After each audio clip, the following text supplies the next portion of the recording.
وہ بغیر کسی بیرونی اثر کے پوری ایمانداری کے ساتھ اپنی ذمہ داری نبھائیں اور ان کمیٹیوں کا غلط استعمال ہونے نہ دیں. اور بازآباد کری کے ایک دو میں آپ کو بیان کرتی ہوں پوائنٹس. خواتین بازآباد کری یعنی جیل سے رہا ہونے کے بعد جب ان کو زندگی کی طرف مائل ہوتی ہیں خواتین, تو اس کو کیسا زندگی آسان کرنے کے لیے ان کے لیے کیا کرنا چاہیے. خواتین محروسین کے لیے موجود مفت قانونی امداد کی رسائی کو اس کی حقیقی روح کے ساتھ مہیا کیا جائے اور بازآباد کاری عہدیدار محروسین اور قانونی امداد کے درمیان ربط کو حقیقی بنانے کے لیے خصوصی اقدام اٹھائے. غیر سرکاری تنظیموں, سماجی خدمت کے اداروں کی یہ ذمہ داری ہے کہ وہ شہریوں اور مملکت کے درمیان بہتر روابط بنانے میں اپنا مؤثر کردار ادا کریں.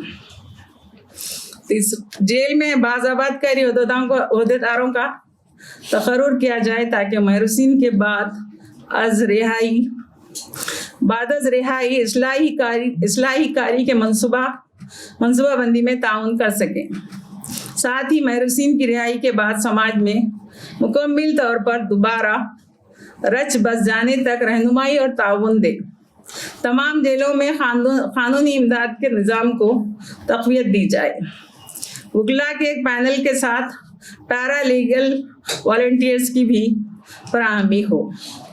موم بتی بنانے, پاپڑ, زردوزی, ہنر کے طریقے نہ صرف قدیم ہیں بلکہ سماج میں موجود پدرشاہی نظام کے تحت خواتین کو گھریلو کام میں مصروف رکھنے کا روایتی طریقہ کار ہیں جو محروسین کو بعد از رہائی بہتر روزگار دلانے میں ناکام ہونے کے علاوہ جنس کی اساس پر کم اجرت والے پیشے مانے جاتے ہیں.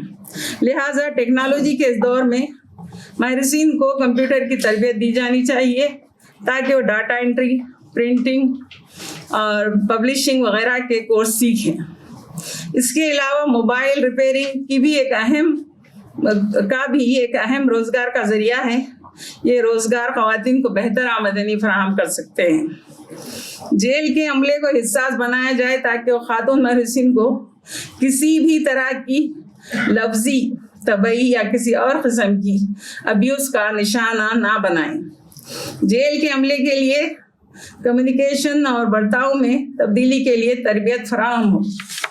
جیل کے عملے کے اوقات ڈیوٹی لچک پذیر ہوں تاکہ وہ بھی اپنے خاندان کی نگہداشت بہتر طور پر کر سکیں اور محروسین پر اپنا غصہ نہ اتاریں. مرکزی حکومت سے اس ریسرچ کے بعد یہ گزارش کی جاتی ہے کہ خاتون ججز کا آبادی کے تناسب سے تقرر کیا جائے کیونکہ خواتین کے کیسوں کو خاتون ججز ہی زیادہ اچھی طرح سلجھا سکتی ہیں.